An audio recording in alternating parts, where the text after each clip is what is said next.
Okay, hi guys. I think we're finally set up. Minor details. We have Quora with Elaine right now, and we'll see how long Quora can handle sitting on a lap without starting to be a wiggle worm. And Elaine is here to talk about her time in the Navy and being a woman. Oh, I just heard the feedback. It's like there's two pieces in my life. Being a woman in the military, and then also you can get a different perspective from a veteran who is a student at Bergen. Elaine is written about in the book, The Girls Come Marching Home. Hopefully you can see it. It's a small little segment. Won't take you more than 5 minutes to read. But it's a good segment.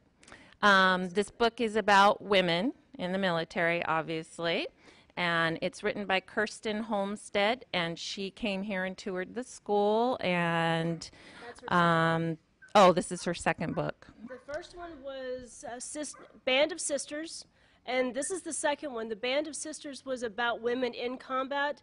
This one is about the trauma that they had each experienced. There's a bunch of little dialogues and little blurbs about different female combat veterans and how their experiences in the military shaped them. And she's actually, if rumor has it correctly from the author herself, she's working on a third one, and she toured here at Bergen because she's actually trying to figure out and get scientific proof on exactly how much service dogs can help the female veterans with their trauma. So there you go. It's a really good book, and if you want to kind of get a peek into what it's like to be a woman in combat, her books are really good. And then also how they deal with trauma and the resulting effects when they get home. So it's nice, and I'm glad that women are getting some books written about them too. So anyway, I think Lauren said we already have a question. So we can ask the first question, and then I'll just have Elaine talk about herself, her life. What was the question, Lauren? The first question is from AJ, and she says, can you tell us what brought you to Bucks and how you found out about Okay, so AJ. Hi, AJ. AJ for the question. I feel like I know you even though I haven't met you in person. So she wants to know what brought Elaine to Bergen and how she found out about Bergen. So I think we can start there. I don't know if it makes more sense for you to talk about. Well, I can answer the question and give a little spiel all at the same time. Okay, so here we go. It's like owning a lightsaber. Okay, I joined the Navy in 1993 to become a hospital corpsman, which is the medics. And a lot of Marines don't really want to admit that they actually belong to the Department of the Navy. They don't. Trust me, they don't. So when the Marines deploy, the Navy corpsmen are their medics. I've done both blue side on the ships, and I've done green side with the Marines. There's a growing ability for the corpsmen to be able to do that. Initially, it was when the corpsmen went into one section, blue side or green side, they liked it, so they never moved. Since 9/11, 2001, they've been able to cross over back and forth a little bit better. My first deployment was to Zagreb, Croatia, with the Fleet Hospital, and that kind of made me realize just how much our world is different than it is in the States, and how wide and everything that we have. Life is not as easy as it is in the States, and it gave me a very nice perspective of it. I was deployed with the Marines in 2005 to Al-Assad, and then did a subsequent deployment in 2007. And during the 2007 deployment, my Humvee was in a rollover and broke half my body. Broke my neck, broke my back, broke a few other things. Sorry, puppy was acting up a little bit. And I don't remember the accident. says so in here. But I did wake up 2 days later in Germany. Had to think about that for a second. And there's nothing in between. So in Germany, I had a fabulous therapy dog team that came over and visited me.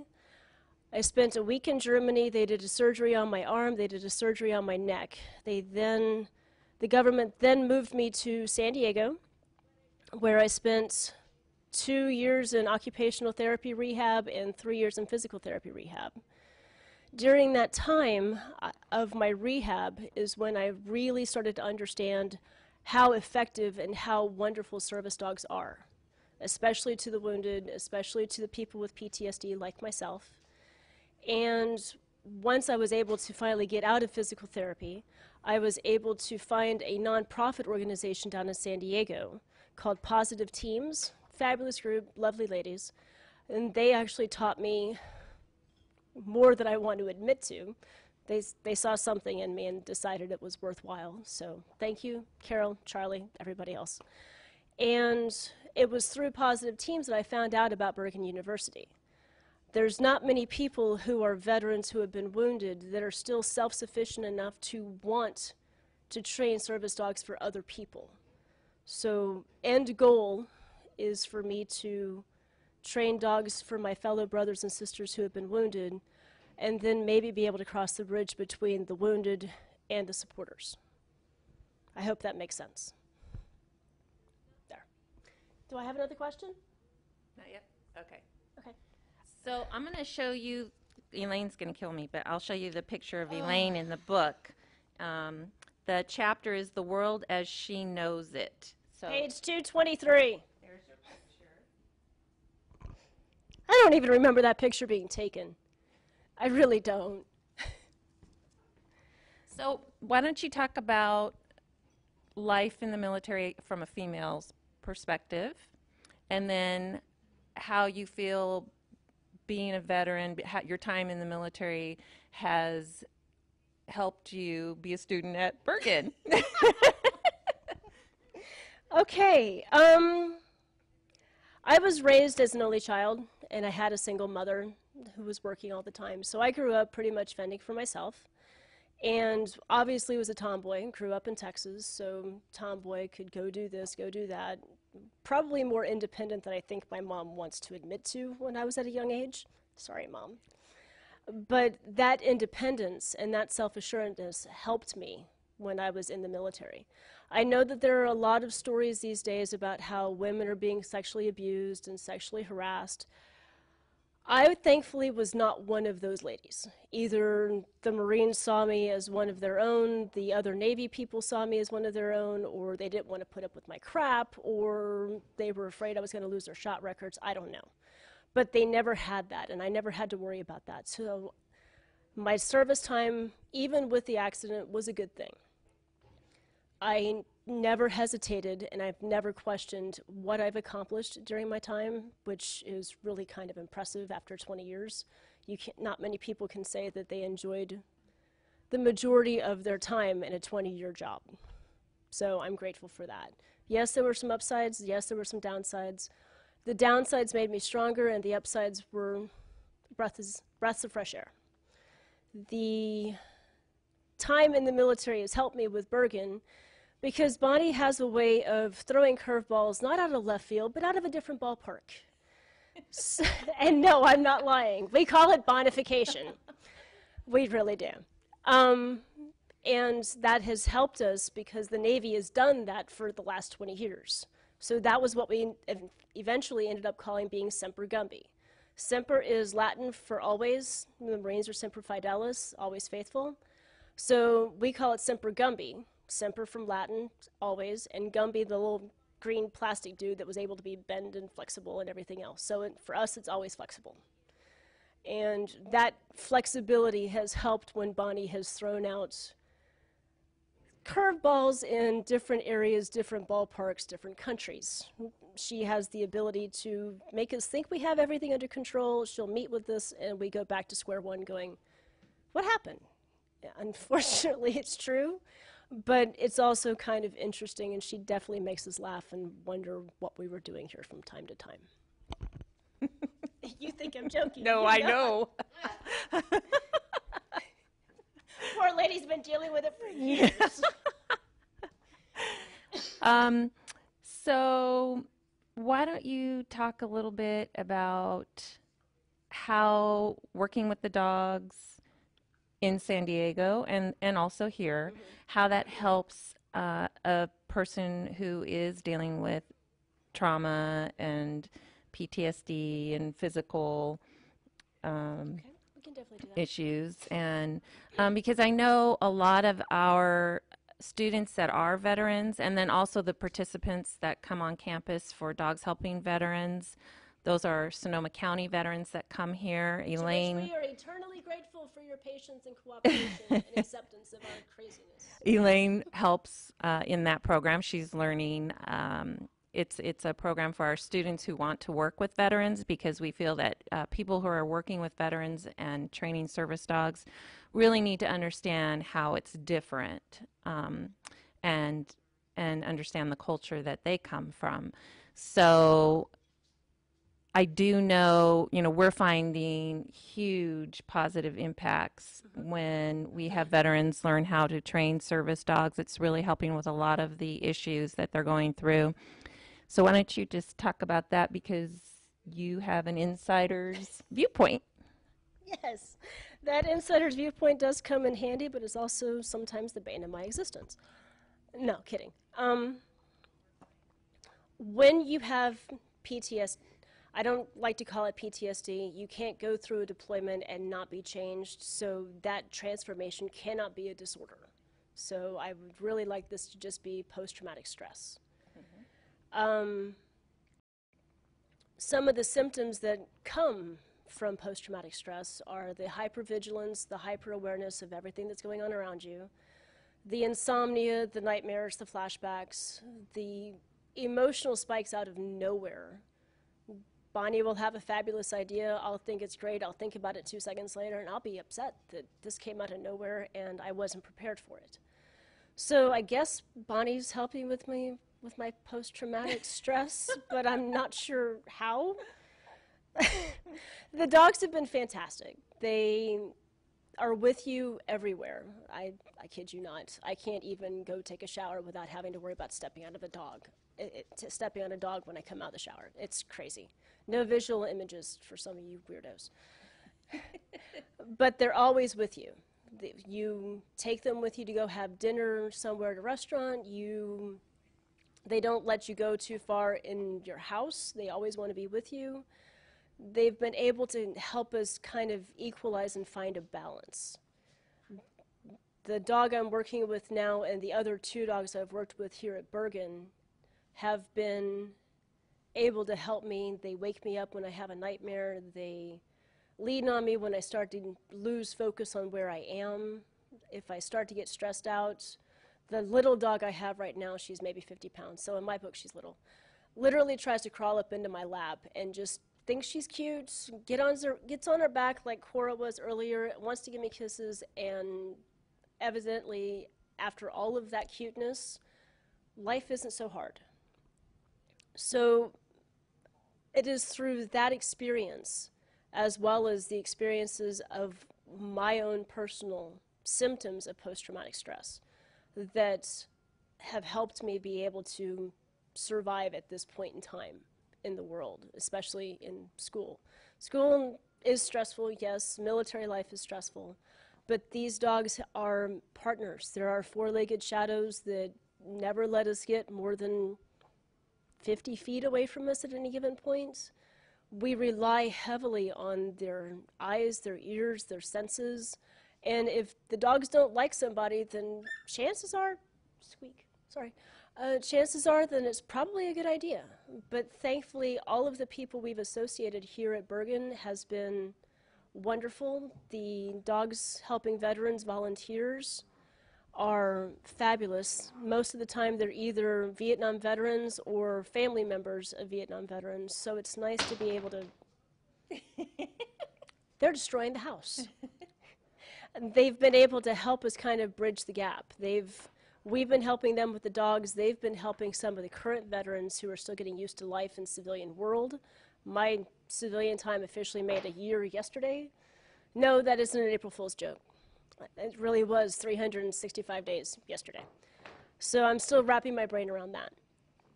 But they do help. They are able to help us equalize because they're always there, kind of usually leaning on us when we're at school, when we're in the classroom. They're under the table. Mine likes to sit in between my legs. It's a nice, friendly pressure on the leg that helps ground me during the day. It helps me focus when I'm studying. They've been wonderful. I don't know how else to say that. And if there's been a problem that I can't get the dog to do something, thankfully, because we've had other veterans in previous classes, the faculty here usually say, well, if you can't do it this way, try another way. And it's a way for us to be able to still get to the end goal of placing these dogs with people in need, but it gives us the ability to think outside the box from time to time.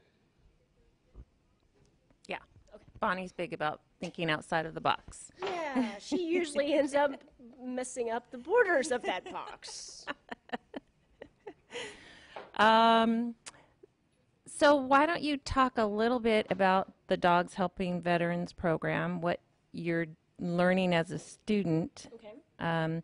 Because we're a university, every program that we provide is at no cost. It's free for the community.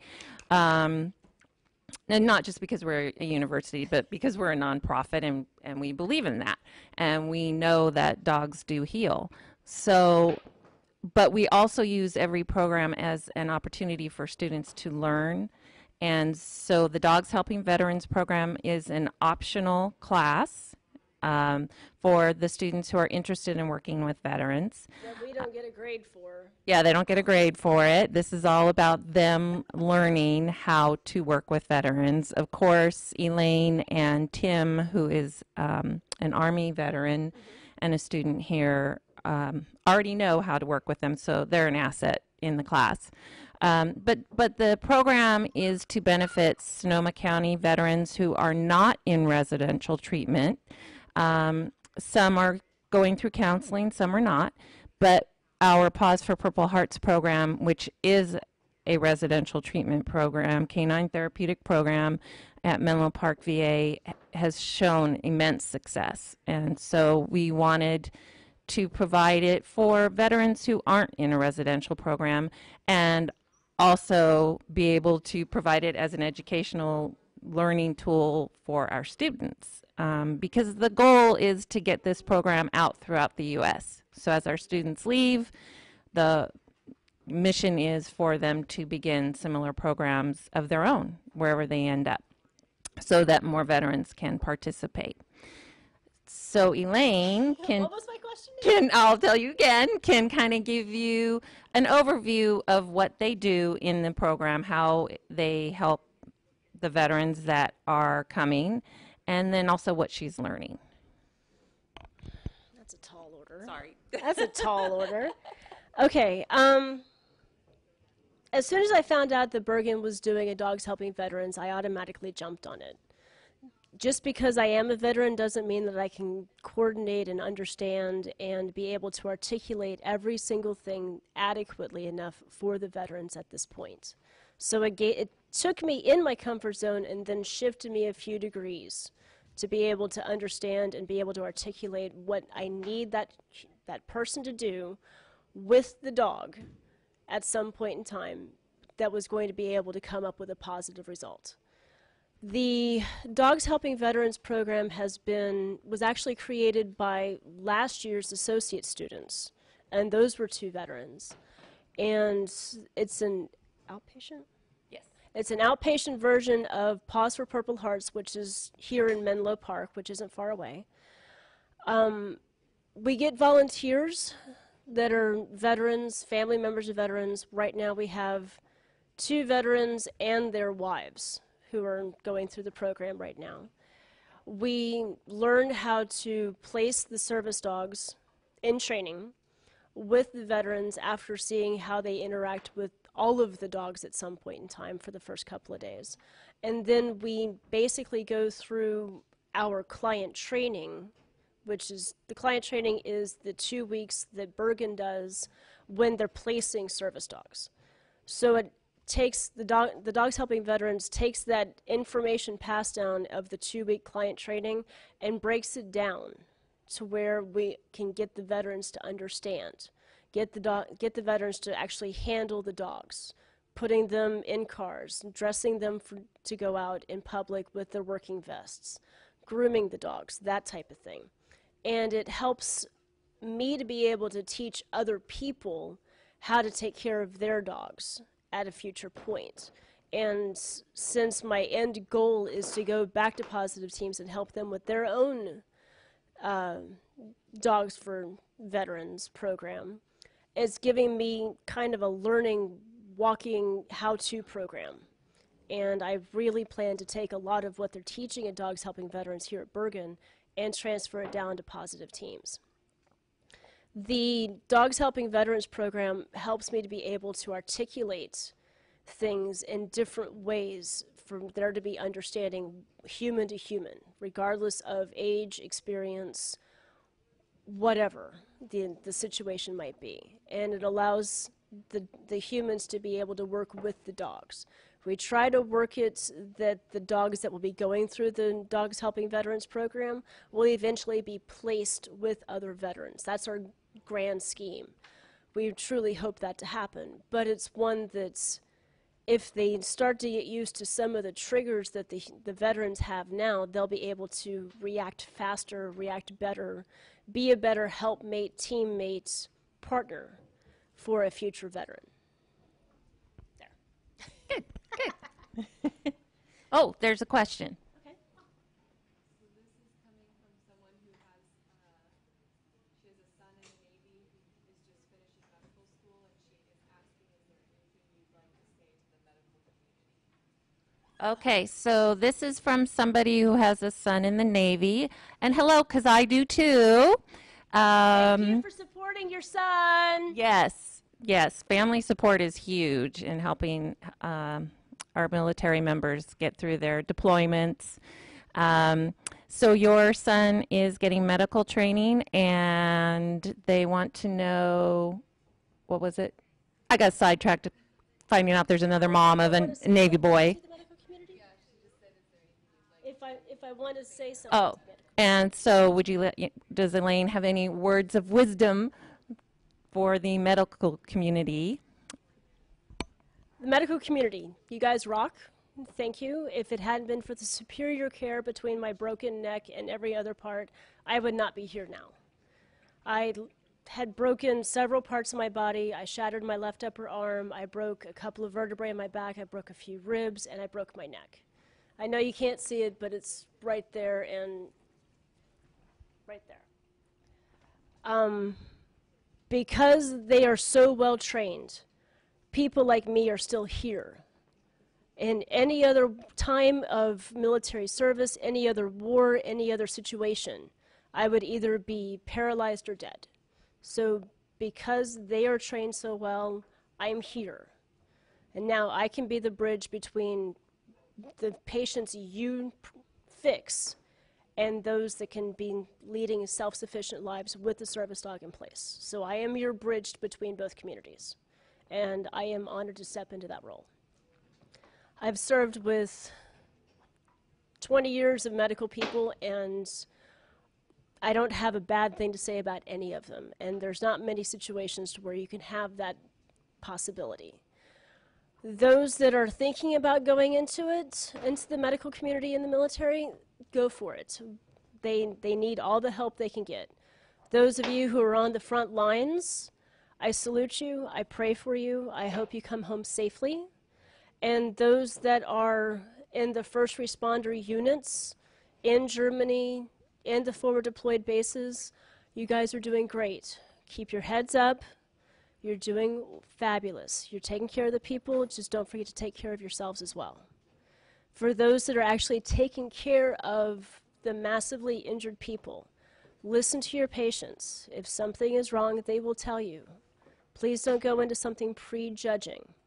If they're feeling nauseous or they're feeling sad, let them feel sad. Not everything is solved with a pill. You guys are fabulous. You rock. Again, if you hadn't been so highly and well trained, I would not be here.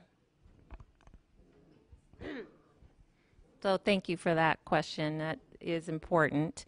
Dogs are playing in the background. And yeah, the dogs are playing in the background, the pups.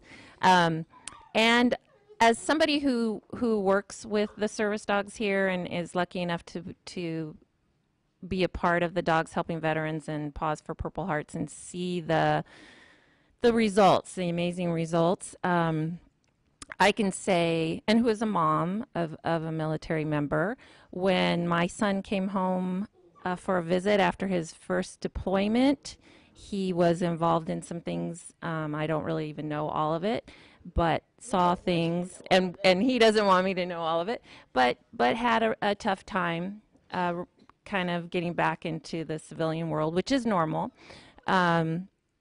But it was made so much easier because I was puppy raising a black lab here named Foster, who eventually was matched with an Army veteran. But Foster really helped my boy get through those night terrors and calm him down and help him relax. And by the time he left, he was fine. And so for me, I get to see it personally and professionally. And luckily, my son doesn't have post-traumatic stress at this point, as far as I know, probably, but it's controlled, and he's learning to deal with what he sees. But having the dogs when he comes home, I'm so lucky to have that. They make a huge difference, and it's hard to explain to people who don't see the change in military members and veterans and anybody who's dealing with any kind of emotional stress. This isn't just military, it's anybody. So I can attest to the fact that having access to dogs really does help. And gives them some time to really feel their emotions and get through it and have the security and have this big lunk next to them at night and who wakes up and takes care of them. And in a way that even a mom can't do. Hate to admit that. Hate to admit that. So just from a mother's viewpoint. And no, not that I'm biased, but I'm very lucky to have that access, and my son is very lucky. And so I guess we have 2 more questions. So the first one is about training the dogs. It says, is it correct that the dog programs for veterans involve more training for dogs to pick up on cues from the veterans for the help they need rather than helping them do tasks? So the question is it true that programs like Dogs Helping Veterans that are working with service dogs that are going to be placed with veterans focus on the dogs learning the cues from veterans to be able to help them rather than learning the physical tasks? And I can tell you that in order to be a service dog, the dogs have to know how to do physical tasks. So all of our dogs are trained to do the physical tasks, and many of our dogs are placed with veterans with physical disabilities along with PTSD. So they are learning both. But yes, I think Elaine can kind of elaborate. Part of why they're working with veterans and we're having veterans learn how to train them. It helps the veterans with their emotional regulation and their nightmares and the things that they're going through, but it also is part of the training for the dog because they're really understanding and learning and having what you would say paws on experience instead of hands on. It's kind of a challenge. Obviously, these dogs need to be able to do certain tasks. They need to be able to do them well. They need to be able to do them consistently. Yeah. However, that being said, I'm not going to detract from that. But a dog can be taught to do different things. A dog can be taught to do specific things based on the trainer, regardless of if they have a physical disability or an emotional trauma or whatever. However, the emotional connection is what makes the veteran trust the dog. That emotional connection either is there or it's not. The dog can learn how to do things, but the dog may not be able to, the human may not be able to feel emotionally connected to the dog. So it's a fine line, but we need both in order to successfully place a dog with a veteran in need. And the second question.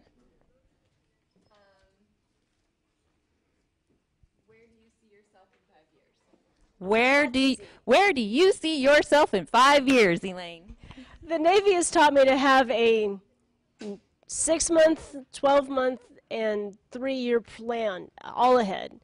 In 5 years, well, let me start this over again. In about a month and a half, I look to be back down in San Diego with Positive Teams.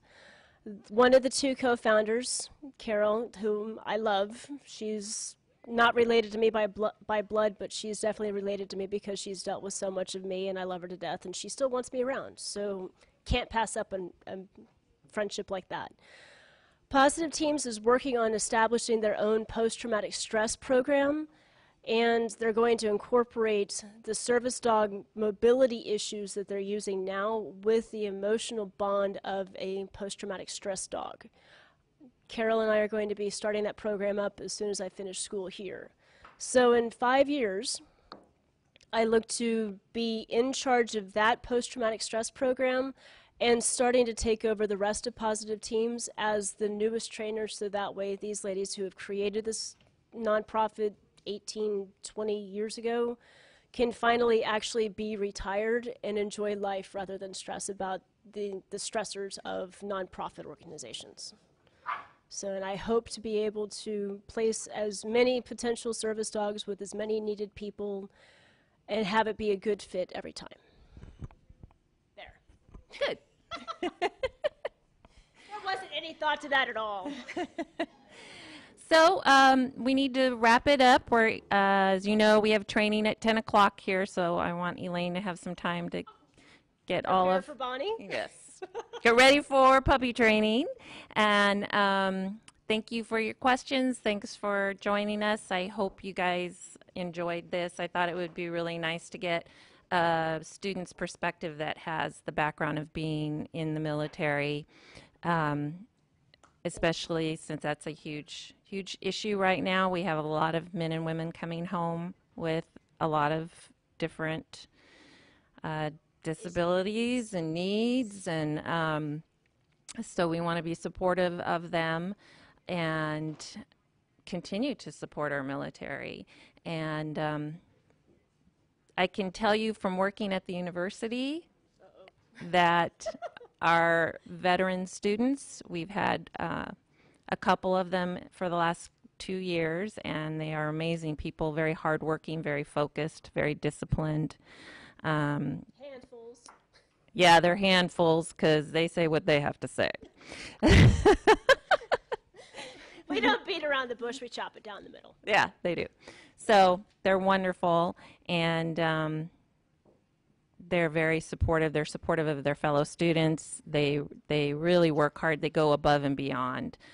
Both Elaine and Tim have stepped up and helped us just around here on the campus with things that we need, and they're always asking what else we need. So Elaine has really helped me with a lot of my work, which is nice. And she's also become a friend, and just want to take this moment. She'll be really embarrassed, but there was a day where I wasn't sure whether my son